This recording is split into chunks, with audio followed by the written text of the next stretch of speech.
ایک ملیشین ماہر نے شنہوا کو بتایا ہے کہ نانجنگ میں ثقافتی ورثے کے تحفظ کی کوششیں ملاکا شہر کے لیے انتہائی مفید رہنمائی فراہم کرتی ہیں۔ ملاکا کی جونکر واک ورکنگ کمیٹی کے چیئرمین گان تیان لو نے چین کے اپنے حالیہ دورے کے دوران نانجنگ میں منعقدہ گلوبل میئرز ڈائیلاگ میں شرکت کی، جہاں انہیں مختلف ممالک کے نمائندوں کے ساتھ شہری نظم و نسق اور مستقبل سے متعلق ترقیاتی ماڈلز پر تبادلہ خیال کا موقع ملا۔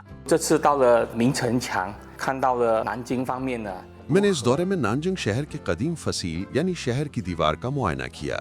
مقامی رہائشیوں اور سیاحوں کو وہاں چلتے پھرتے اور تاریخ کا ماحول محسوس کرتے دیکھ کر ظاہر ہوتا ہے کہ نانجنگ نے ثقافتی ورثے کے تحفظ میں کتنی بڑی کامیابی حاصل کی ہے۔ مجھے یقین ہے کہ یونیسکو کے عالمی ثقافتی ورثے کی فہرست میں شامل ہونے کے باعث ملاکا کے لیے نانجنگ کے ساتھ ورثے کے تحفظ کے سلسلے میں تعاون کے وسیع امکانات موجود ہیں۔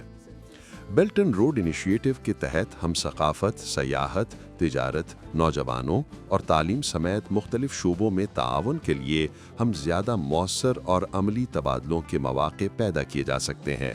پہلے سے قائم دوستانہ تعلقات کے ہوتے ہوئے یقیناً مستقبل میں مزید تعاون اور ترقی کے وسیع مواقع موجود ہیں۔ چین کے کئی بڑے شہر تیزی سے اسمارٹ ترقی کی طرف گامزن ہیں، جبکہ بہت سے ممالک ابھی اس سطح تک نہیں پہنچ سکے۔